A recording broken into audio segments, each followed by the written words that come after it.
In today's video, I'm gonna show you how to fix Messenger notification delay on Android device in an easy step-by-step process.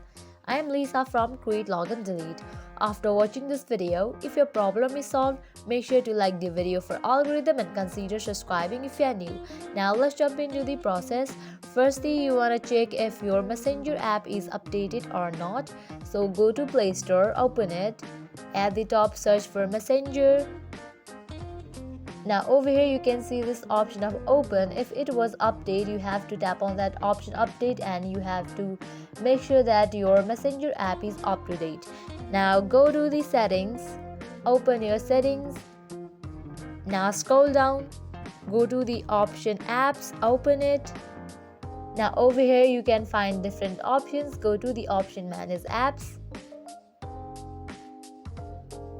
Now open Messenger.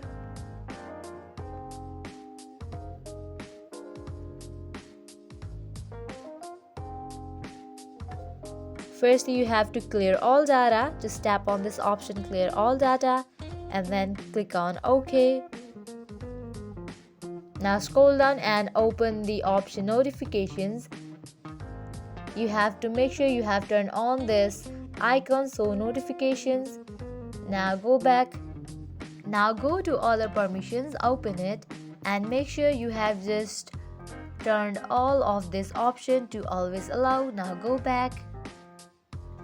Go to restrict data and then make sure you have enabled both Wi-Fi and mobile data. After applying all these, your Messenger notification delay problem is surely gonna be solved. In this way, you can easily fix Messenger notification delay on Android. At the end, if you find this video helpful, make sure to like, share and subscribe to our channel. Thank you.